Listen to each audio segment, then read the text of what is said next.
Next, I invite Mr. Janak Mehta, the President of ISQ, to take the next proceeding. Before that, I would like to just give a brief about him. I think everyone knows about Mr. Mehta ji, but still, he has a unique blend of experience, both business and consultant. He rose to the level of chief executive the first 25 years of his career, and then subsequently another 30 years he has been in consulting.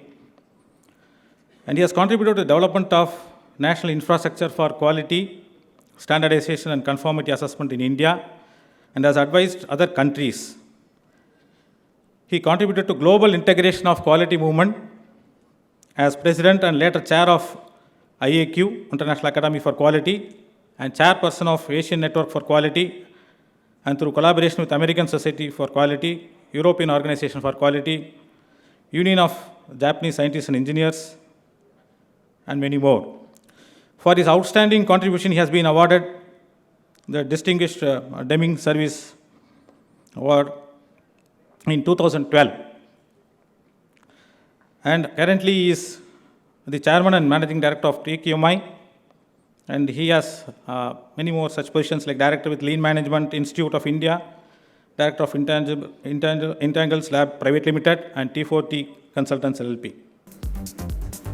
Vanakkam, Namaste, Mr. Muthuraman, our chief guest, Mr. Ganesh, Mr. Ando, ladies and gentlemen, it's indeed a privilege for me to have this opportunity to address this large gathering in spite of the storm.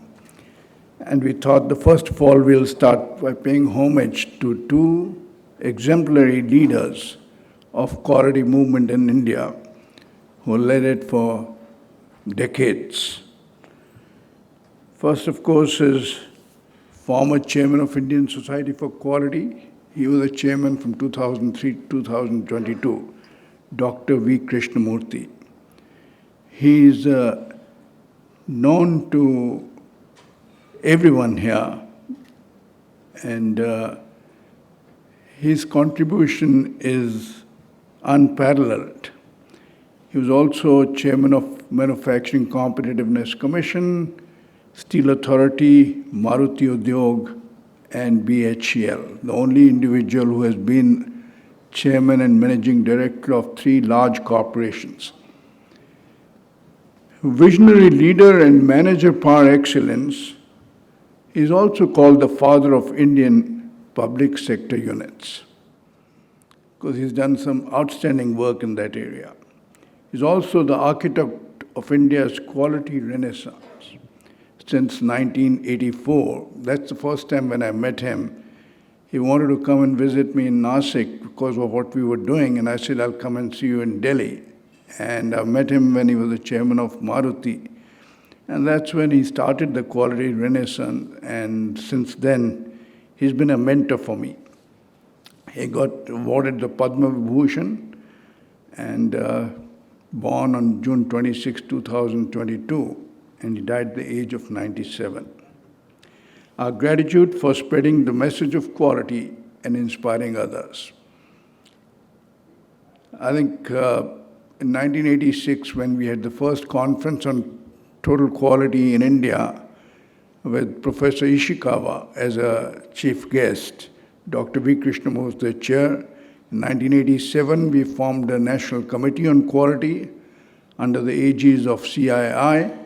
And Dr. V. Krishnamurthy was the chairman of that, and we had 23 business leaders who came on that committee and actively participated in the quality movement for many, many years.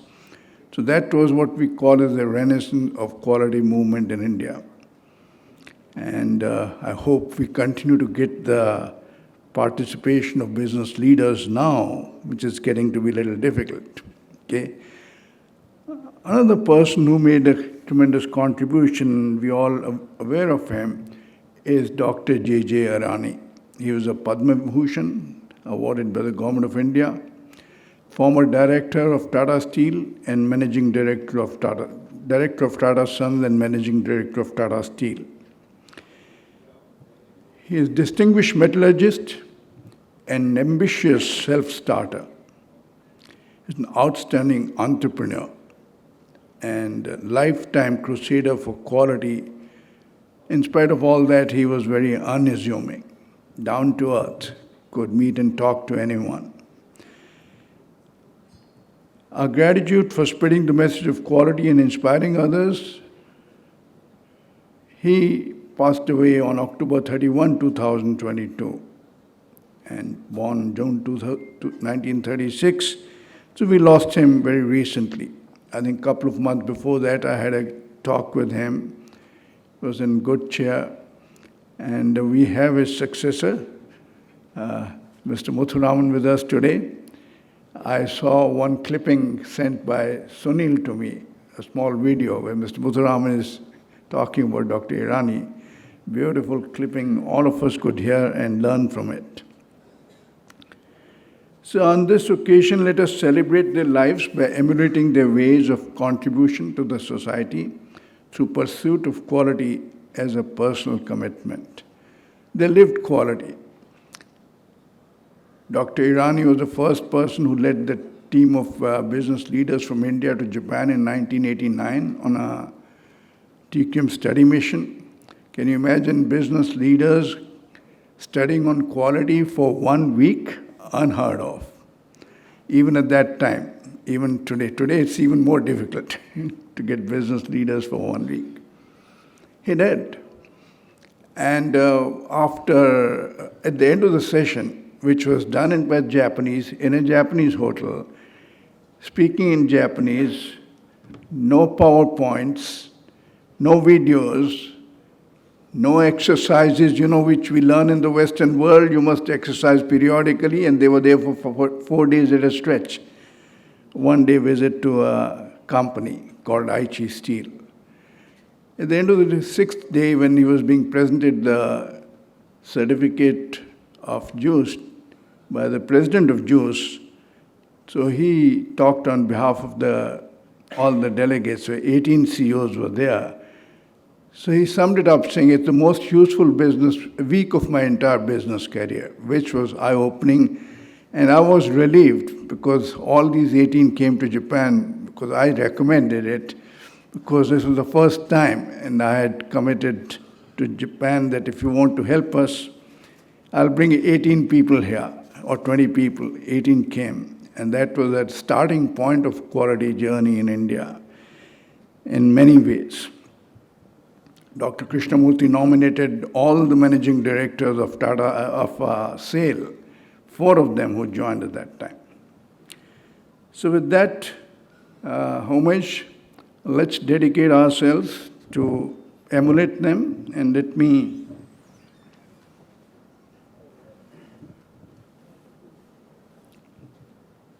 yes, Rajkumar.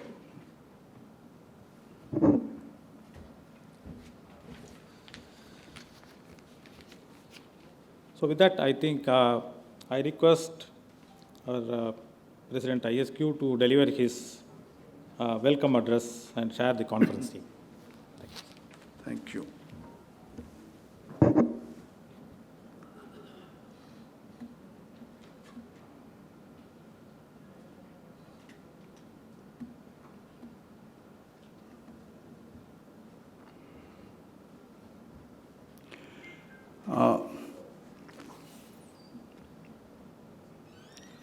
Let me continue from what I presented last year at the annual conference about the need for involvement of people in the quality movement and where we are in terms of development of industry and quality in India. So I'm going to continue that theme, but with little difference this time. So role of industry leaders and quality professionals is what we'd like to talk about. But before that, I would like to welcome all the participants here who assembled in large numbers in spite of uncertain conditions outside, come from different parts of the country. I've seen some people from Delhi, from Pune, and many other places. Bangalore, of course, a number of them here. So I appreciate their presence, and I welcome them wholeheartedly. And we hope you'll enjoy this conference. And to set the theme, I want to share some thoughts. So, update on last year. Last year, I just took one of the slides where we as a nation, we talk about quality, we've done lots of things. But in terms of per capita income, we are still below $2,000 a day. While others who are on par with us have moved substantially. Over the last year, nothing much has changed. Per capita income is around the same. Export actually has gone down a little bit, less than 1% of the global exports. In terms of, I saw a report only last week, inequity index, we are number 2 most unequal society in the world. Inequity means the difference between the wealthy and the poor. We are the most unequal, except USA and Saudi Arabia, 3 countries. And it has increased in the last 1 year. And we are fortunately, it said 1% of Indians hold 45% of India's wealth. 1%. There are only a few countries who have a higher figure than that. And it's also true when we talk about per capita income of 31% of Indians last year earned more than 5 lakhs, let's say $6,000 per annum. Okay? So in that context, we need to see why this big gap? Why we're not able to make progress? What is the role we as quality professionals can play? So I'm going to pick up a few things here and share with you. I've collected some information on quality promotion organizations in Germany and Japan.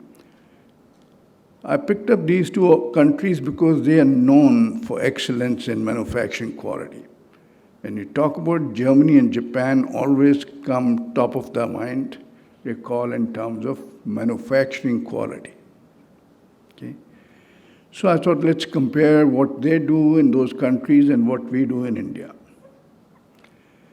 So Germany is known for a long time as a leader of quality products.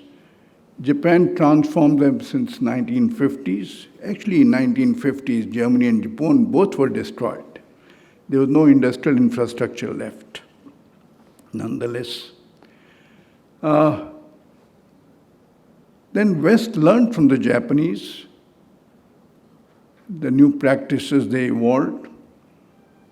It is all intermingled on world quality today. So everybody is following what we learned from everybody else. All over the world you see this happening. We in India need to find a way by learning from others, adapting and finding our own way, like Japan did, like Korea did, like Taiwan did. We need to do something similar. So let me share with you similar organizations in Germany. German Association for Quality. Germany has a population of 84 million, land area, population density of 250, and per capita income 42,500. Okay? There is no separate entity led by industry organization in Germany. DGQ is the only one. But what they have an advantage is the EFQM, Pan-European organization, which is industry-led, is supporting them. So they do a lot of work under the umbrella of EFQM for promotion of quality. And if you see, they have individual members, 5,650, corporate members, 800. They have 5 offices. They have 400 volunteers who actively work. They have 63 regional groups, like what we call as chapters. In India, we have 5 today for ISQ. They have 63 in a small country like that. Expert groups, they have 10.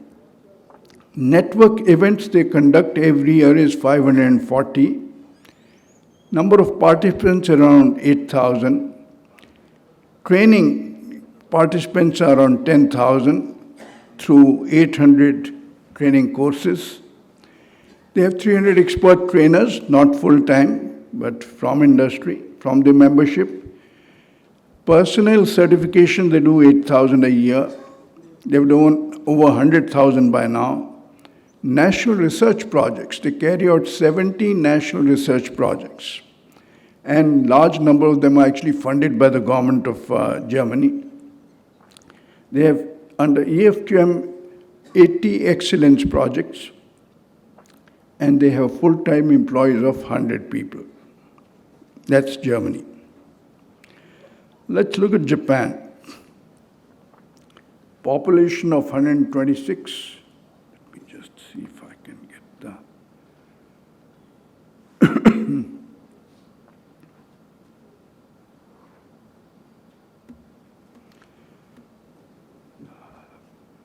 Population density is rather high. Their per capita income actually has dropped, but still it's $36,000 per annum.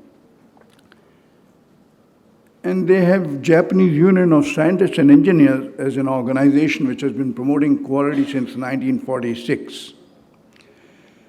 They have no individual members, only corporate members, 669. Juice offices, they have only 2 offices, 500 volunteers, 62 regional groups,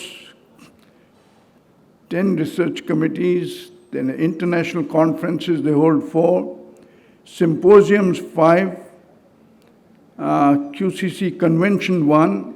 Actually, only last week they had a symposium in Hakone, which is a resort town in Japan.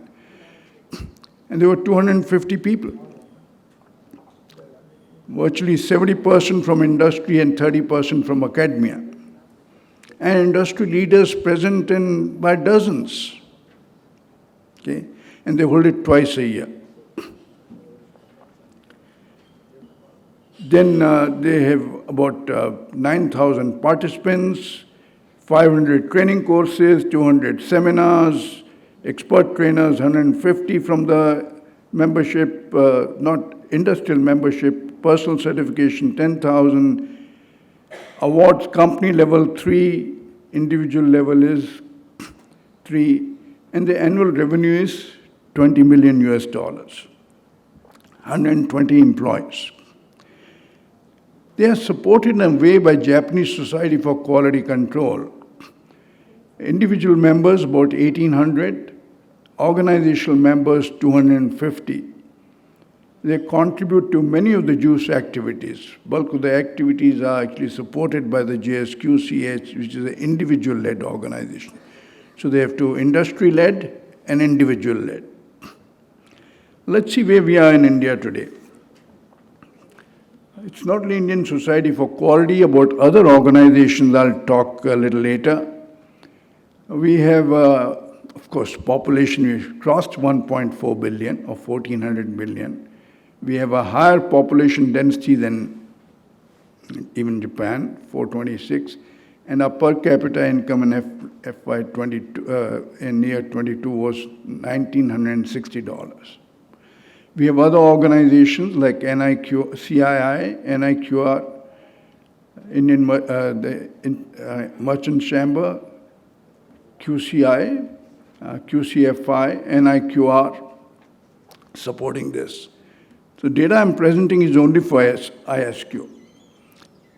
580 members, 8 corporate, 1 office, 50 volunteers, regional groups, 6.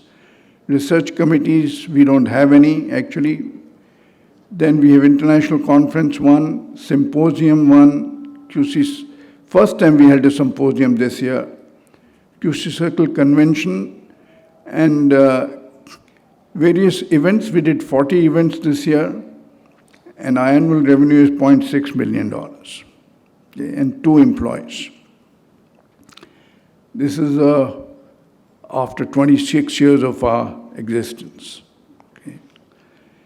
So let's see, what is the scene in India? As I mentioned, CI and Indian Merchant Chamber, the chambers doing quality activities. Okay. Basically, chambers promoting industry leader, but they also carry out certain quality activities. NIQR and QCFI, the others. So what we see here is these are the various activities carried out in any country on their standards, conformity assessment, and consultancy. That standardization is done by Bureau of Indian Standards. Conformity assessment is QCI. This is how it should be. Consultancy is done by a large number of people around the country. None of the quality bodies are doing any consultancy worth the name. This is where ISQ is active, international cooperation, conferences and conventions, recognition, and various events. We believe ISQ can be involved actively in professional certification because we don't really have one today. And no one does research and publication. ISQ needs to do that. Without this kind of a research, we can't be an international player. We can't go beyond 1% of the global GDP. We need to export value-added products. There is no other way.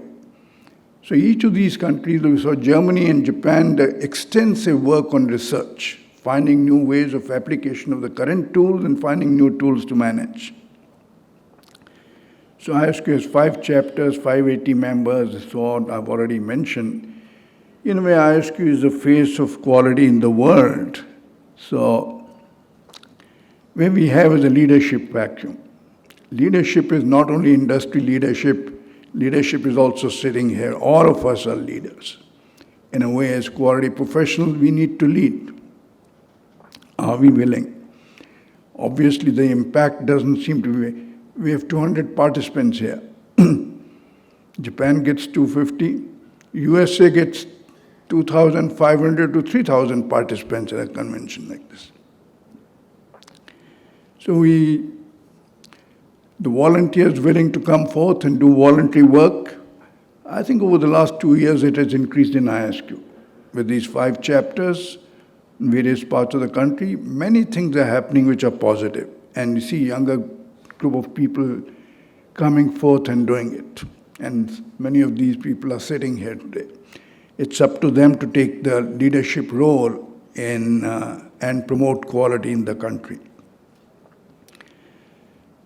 The progress thus far in India, if you see, we have a general standard of living has improved, essential services have improved for per section of the population, income inequality has actually increased, rate of improvement in income in India has been much lower than other developing countries, way, way lower. So we failed to realize the vision of creating prosperity for the people of India. That's been the ISQ's vision or tagline since 1996. Quality for prosperity. Our contribution has not made much difference. So the conference theme this year is how do you use quality and digitalization for sustainability and innovation? So quality, we believe, covers sustainability as well as innovation. Both are important elements of quality. And if we have to do it, we need to use digitalization, the new technology that is available to us today. ISQ mission and vision, we are familiar, contribute to the thriving of humanity in a healthy planet.